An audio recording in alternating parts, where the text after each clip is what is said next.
and we'd have these, the first rally tour we did, we had like 40 people in a room. And now our grassroots fundraisers are like 10 times that size, and it's incredible. So thank you, thank you, thank you. And I used to make everyone, I would teach them chants. I would talk about, I was like, when Andrew, comes on stage, he's gonna talk about numbers a lot and stats, because it's Andrew and that's what he does. And every time he does that, I need to hold a rally sign up and chant math and scream and cheer. And I'd have to train people on that we needed to do that. And now it's y'all are making everything up. You're creating all the chants. You lead and we follow. My favorite of that was, I think, the PowerPoint chant.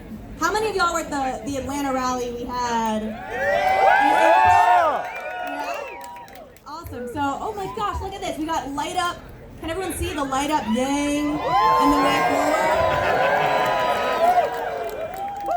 Yep. So something that I said back at the Atlanta rally, and it's only gotten more true, and I haven't said it to folks in a while, so I just wanted to point it out. I've been talking to probably some of you in this crowd over the last many months, and what is so striking to me is how many people a part of this movement, previously were not activated in politics. How many of you love politics? Every 4 years you live and die for this, and you're like, yes, I can't wait for the presidential season again. This is my drug. We got one in the front. Wow, good for you, man. Anybody else in the crowd? Yeah. And then if I were to ask you, for how many of you is Andrew the first political candidate you've been really?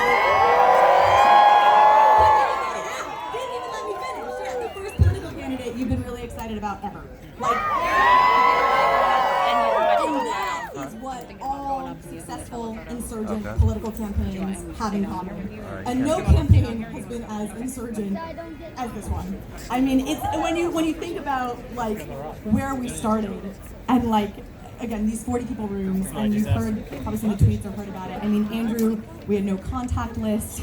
It was his Gmail list. Was our email list originally. It was 5 of us, originally 2 people, going around the country being hey, for our first tour around the country, I was calling up press outlets being hey, you wanna come see this presidential candidate speak, and they were there was I was saying there was cat stuck in a tree somewhere, we got, more important things going on. That was, the reaction. And so you all have done just such an incredible job elevating us to where we are today, and I cannot tell you how grateful we are. Truly, there's no words, and y'all are here, y'all are donors. That's huge. My last push, because I'm gonna make the intro here to get everything started, is just get your friends to give those $10, $5. I was just saying it. That's what got us here. That's what's gonna get us to the White House. So keep it up. Thank you, thank you, thank you.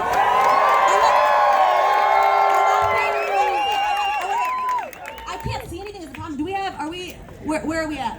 We got Andrew. We got. All right. Andrew Yang! Andrew Yang! Andrew Yang! Andrew Yang! Andrew Yang! Andrew Yang! Andrew Yang! Andrew Yang! Andrew Yang! Andrew Yang!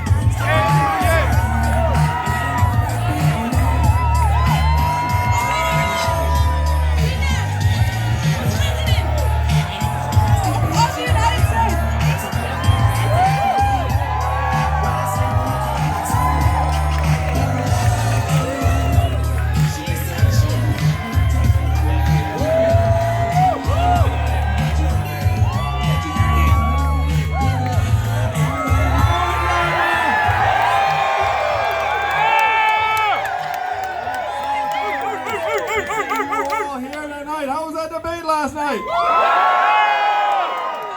appreciate it. It was great, but it could have been a lot better if I'd had more than 6 minutes of airtime. I want to welcome a very special guest, the Queen of the Yang Yang, my wife Evelyn Yang.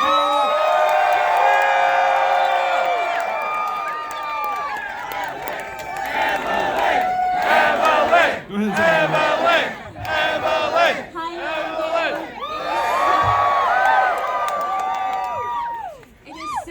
Wonderful to see all of you here tonight. I can't begin to tell you how thankful I am for your support and your support of my husband Andrew. It is you all who keep him going, and with your support there is nothing that we can't accomplish together. So thank you so much.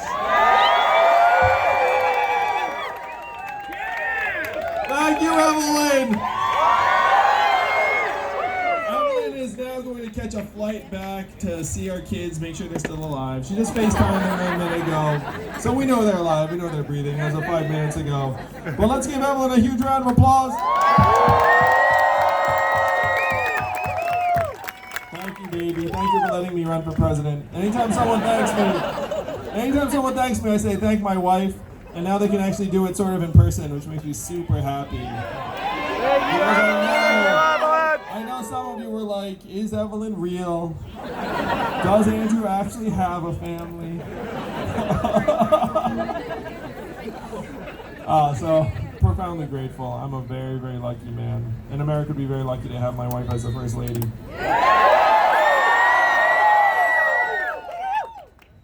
Atlanta, it is so great to be here. Last time I was here with a rally like this, there was a woman named Lacey who was the head of the Atlanta Yang Gang. And you know Lacey, you know how awesome she is, and now she's joined the team full time, which is even better. And seeing that energy, it was awesome. I came here to Atlanta. How many of you were here at the first Atlanta rally? So remember that, and that was all homegrown. We came in, saw the incredible support here in Georgia, here in Atlanta, and said, no, I need to come back here.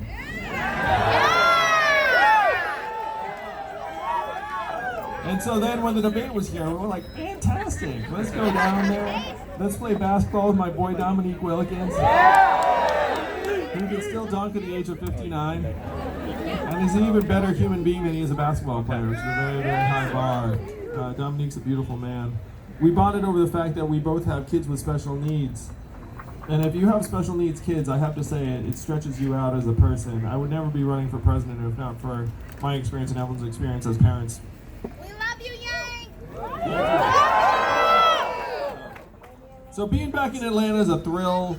We had the debate last night. I'm going to debrief a little bit on that debate because it was good fun. I was up there. I have to say, I feel really good up there. The Tyler Perry studio is ice cold. It's like a giant ice box. There's some footage of me like bouncing up and down, like Kamala looked at me and she was like, it's so fucking cold in here. And I was like, I feel for you, Kamala, because I've got like a suit and layers and like whatnot. But like the women candidates, I was like, man, they should have warned us that it was freaking like hand warmer season in the Tyler Perry studio. So that was one, but I felt like $1 million up there. And even as time was ticking away, and I was like, why haven't they called on me yet? It's like I'm right here, you know.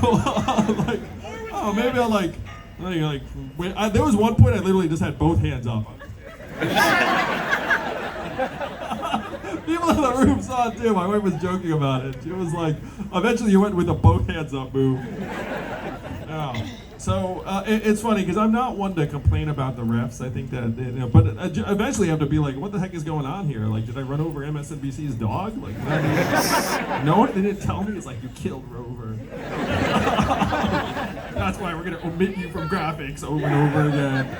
That's why we're gonna like wait 32 minutes before asking you a question and then ask you like, the fewest number of questions, things that have absolutely nothing to do with your campaign.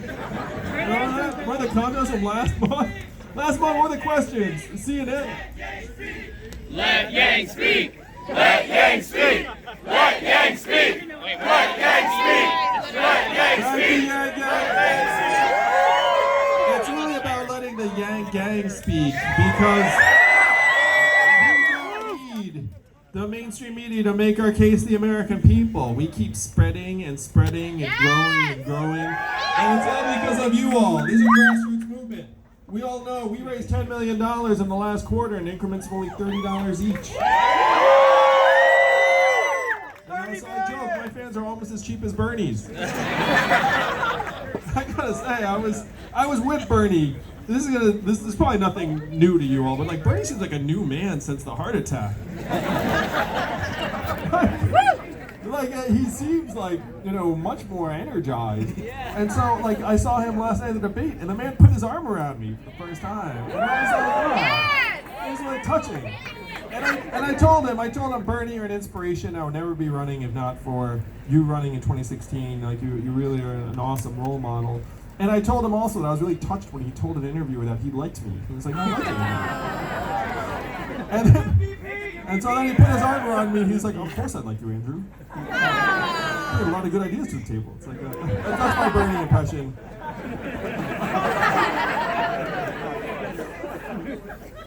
Oh, it was really touching. I was like, oh, this is good fun. So my fans are almost as cheap as his. We're a little spendier. And we're getting more and more fans all the time thanks to you all spreading the word. How many of you all have like sent a YouTube video or an interview or Thank you for doing that. And I know the experience you had. You were like, yo, check this out. And then, not a peep. That's the way it goes. Yeah, that's the way it goes. But days later, maybe sometimes even weeks later, they get back to you and we're like, oh, I checked that out, or I saw him on this other thing, so like da-da-da, like that's what it is. How many of you had that experience? Yeah, that's what I'm talking about. So that's the way it spreads, that's the way it grows. I love the fact that yanging someone is actually a verb. It turns out my last name can be a noun, a verb, an adjective, any part of speech. I thank God my last name's Yang and it rhymes with Yang. It would be bleak if my name was like Andrew Chen. Then this entire movement never goes anywhere. This was meant to be Yang. So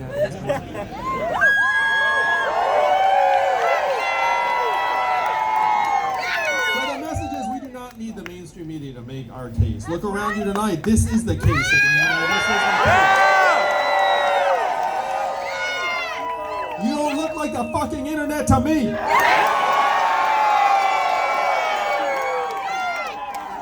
No, we're gonna keep growing and growing. Mainstream media is catching on. Some of the journalists are figuring it out. Some are like, oh, I don't understand, but then they too will figure it out. Because the people together cannot be ignored. I've seen it too. This message gets more and more powerful with each additional supporter, each additional donation, each additional canvasser, phone banker. People respond to other people and people respond to passion. And I have seen the other candidates look at you all, the Yang Gang, at our events and see the passion and then like have this confusion in their eyes. You know what I mean? They're like, where are my where are my fans? Where's our swag? Yeah. And then they'd be like, like you cannot buy this passion, Yang Gang. You cannot buy this passion. Humanity is going to win. And I know humanity is going to win because we have no choice but to win. Because we have this freight train bearing down on us. This freight train of this inhuman, punitive economy that's just grinding more and more of us up. And the more someone knows, the more concerned they are. I have now met hundreds of people who are like, hey, I work in AI. Hey, I work in... environmental chemistry. I work in environmental chemistry. Hey, I work in robotics. Hey, I work in the forefront of this. You know how that conversation never ends? And I think it's going to be all right. No one's ever like, I'm really deep into this stuff, and it'll be cool. Like that's not the end of that change. They're like, the more I know, or if other people knew what I knew, they would be more and more freaked out. Like that's what the folks in AI and environmental chemistry and robotics and software, like all the other things, tell me, including some of the biggest shots in the freaking world, like Elon Musk. Elon knows more than just about any of us, and he is deeply concerned. You know what I mean? He's so deeply concerned, he's like, yeah, universal basic income, inevitable. And so, if it's inevitable, then we have to go as quickly as possible. Right, If we get it done immediately, what's the quote-unquote downside? There is none. Nothing. Let's see, we alleviate pointless human misery. We give ourselves time to evolve and adjust and learn. We adapt and have new institutions and structures. These are the quote-unquote downsides. What are the downsides of going too late? everything. Essentially, you name it. Like disaster, catastrophe, like disintegration, us turning on each other. Like, you know, all of the bad stuff is like the downside of going. And you can't stick the genie back in the bottle. If you're like, oh, we screwed up, we should have done this like last year. All right, we'll do it now. It's like, it's not like everyone goes home and like puts their guns away. You know what I mean? You know what I mean? It's like when society comes apart, it's very hard to put it back together. Society's a bit like Humpty Dumpty that way, you know what I mean? It's in like one direction.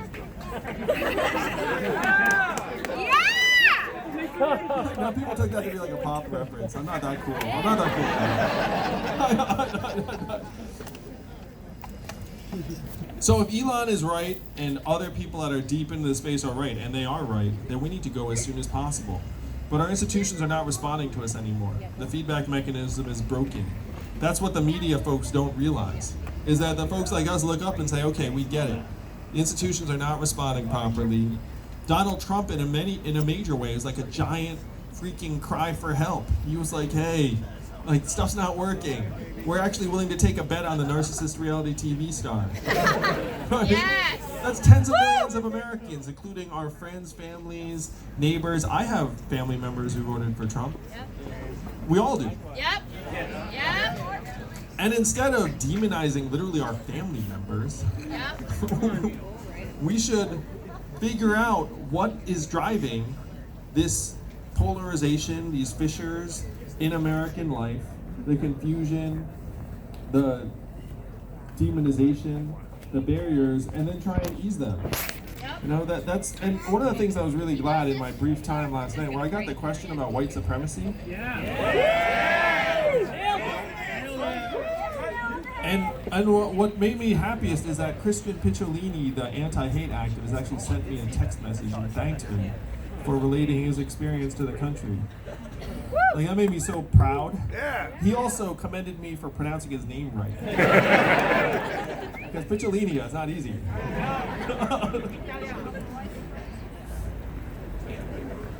But people came to me afterwards and like loved that answer in particular, because they were like, they thought that like no other politician actually would have acknowledged that there is humanity behind the hate. You know what I mean? Like that someone, because they're filled with hate, it's not like, oh, we need to somehow like dehumanize them. It's actually the opposite. We need to figure out what the heck is going on with our people, and then how we can actually provide a better way, a better path.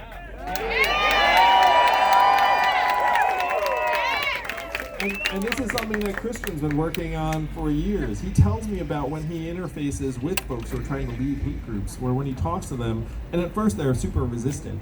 They're resistant over and over again, but then eventually they like unclench like a fist, you know, and it takes time. It's not immediate. And as someone, I'll relate some stuff that I've been talked about at length. Most people know I play video games at a particular point. Woo! I was the skinny, lone Asian kid in my grade who'd skipped a grade. And so you can kind of imagine how that played out. Also, I had like buck teeth, and like they hadn't invented cool glasses yet, so I had like the big, like, you know, Coke bottle glasses. And so you go through that stuff as a kid, and then you actually, in my case, like I became very hurt, like quite angry. And then when you're playing video games, you're like, yeah, I'm like destroying games. Whatever it is. But it's like, there's like an arc I went through, I'm just gonna speak for myself, like as a young man. And then there was a period I was like protein shaking and like went to the gym all the time. You know what I mean? Like, you ever been to the gym and you'd seen like the angry Asian man? You know what I mean? It's like working out a little too much. That was definitely this guy. Definitely. I was like so into that stuff. No. And so in my case, I was very, very fortunate, where like, you know, the manifestations of that anger were like not that unhealthy, I suppose. And then I was able to find really incredibly productive paths and groups of people to spend time with. But I can very, very easily see if those paths weren't there, then like that anger gets like deeper and darker and more internalized, and can be pushed in like really rough ways. And our society at this point, unfortunately, is not truly that empathetic towards the struggles of particular groups of people. I'm going to say particularly men, where what we're presenting it as that, hey, like, men, are you know, quote unquote the problem. And I would say it's like men are quote unquote the problem in some respects, but the thing is we have to collectively come together and say, okay, like what is the problem? Like what are the problems? Because again, castigating folks who are suffering does not ease the suffering, and it does not solve the problems. And one thing I say is that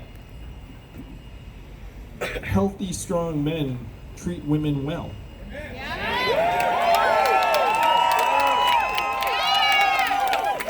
And so the question is, how do we form more healthy, strong men in our society? How do we get boys who are struggling to become healthy, strong men? And that is not an easy answer. That is not a quick fix. That's years in the making. That's almost taking someone who like becomes this fist and you channel it, and then like you help them go through this period where eventually they unclench, they mellow out. But this clenching and mellowing out process, it's what, 12 years, 15 years? You know, it's long enough to go through entire different arcs and life stages. It's enough time to do a lot of harm. It's a very lonely period. At least it was for me. It's one reason I'm so grateful to Evelyn. And I'm so grateful I met Evelyn when I did, because I would never have gotten Evelyn at all these other points in my life. You know what I mean? Like I met her when I was like a fairly fully formed adult. Like, you know, like the protein shakes had eased up a little bit. No, seriously. I was like, I had a fairly normal diet at that point. I wasn't going to I wasn't like going to the pump every day, like eating my egg whites and anyway, give me an insight into Andy in his 20s. So I was grateful in like that brief exchange we had last night that we could unpack that, because I think that's one of the fundamental issues facing our country. It's like trying to get like the fist to unclench, you know, and there are people with different leadership styles in this race. I know I've got a particular leadership style.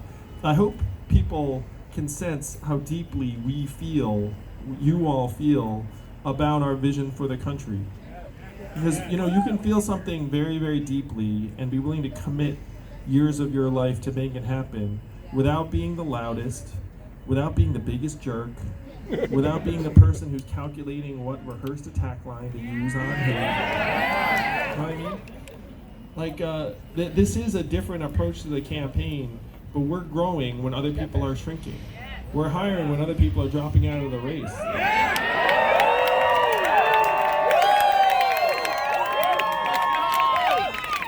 And when the time comes, I can still make a fucking fist. Thanks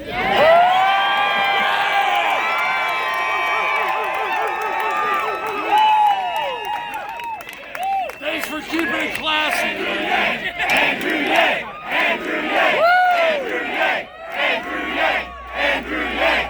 Andrew Yang! Andrew Yang! Andrew Yang! Thank you. And thank you too for allowing us to have like a different kind of rally, a different kind of conversation. You know, part of it is that Evelyn was here and like I'm feeling, you know, reflective. Oh, that's true. Now she's gone, we can really cut loose now. Time to crowd surf, go!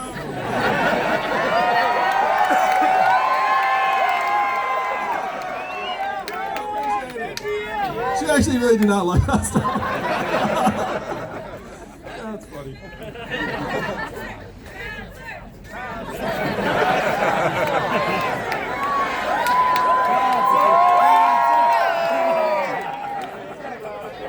I appreciate it. I'm not going to do that to you. So some inside baseball in the campaign. I just got booked for Jimmy Kimmel next Tuesday.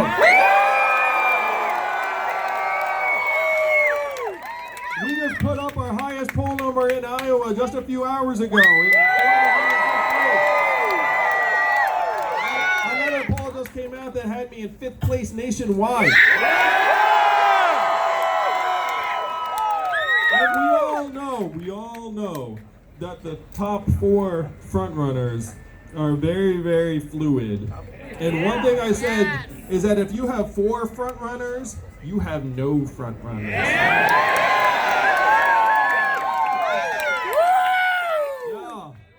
It's true. If you dig into the numbers, and you all know I'm a numbers guy, you see that the people are choosing candidates candidates, they're saying flat out, they could change their minds.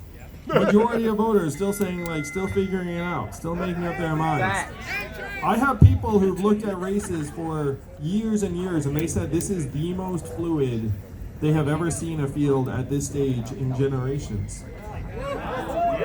So we have the chance to make this case to the American people of rewriting the rules of the 21st century to work for us. And on a take account the real challenges of this era, but we need your help. Everyone here to make this case as quickly as possible. We do not have that much time. We have about 2.5 months before the voting starts. It's a great time. Like, energy gets higher every single day. But we got to work our hearts out, Yang Gang. We do. Gang, gang! So the easiest thing you all can do is you're pretty close to a magical land called South Carolina. And this beautiful gentleman, Jermaine Johnson, is one of the leaders in South Carolina. And so you can get in your car, take a road trip, hang out with Jermaine, knock on some doors, activate some South Carolina voters, and they respond to that passion. They look up and they say, wow, someone decided to take time out of their lives, their schedules, to come here and talk to me. And they listen to you, because they're actually really good people. They're polite, you know? They'll look at you and they'll be like, oh, tell me more. And then you'll have this awesome feeling when you actually activate someone, when they listen to you and they say, oh, I think I saw something about that guy. I'm going to check him out. And you walk out of there being like, wow, that happened. We do not need that many people to make this case, Yang Gang. The numbers, in many ways, we're facing like a set of structures that are almost eager to be toppled over. It's wild. It's so much fun. Where if you look at the raw number of voters you're talking about in these places, in Iowa, in the last caucus, it was something like 170,000 people in total voting. And so if you imagine a field of, let's call it 5 top candidates, how many do you need to win out of 170,000? 50,000, something like that? You got 50,000, Andrew Yang's number 1 out of Iowa. Yeah, the same thing New Hampshire. New Hampshire was 250,000 last time. The numbers are not that different. If you go to South Carolina and you activate 4 or 5 people, you can actually feel like you influence the course of human history. Because those 5 people in South Carolina, you know what they have? Friends, families, neighbors. You know, if you actually activate someone and they get to a point where they're like, whoa, this guy actually makes a lot of sense. Like $1,000 a month would be better than anything anyone else is talking about. And then they're like sitting on the outside in that front lawn. That's how change happens. You can go to South Carolina, you can text bank. I did it today. I mean, a lot of you like to text, it's fun. It's actually fun. The funnest thing about text banking is the first thing they do is they try and figure out if you're a bot. You expect someone to like, hey, are you real? They like keep testing you to make sure you're a human in various ways. It's actually pretty funny. So you can canvass in South Carolina, you can text bank, you can phone bank, you can head to any of the early states, but we gotta fight this out, Yang Gang. This passion here in this gathering can change the world if we are willing to work for it.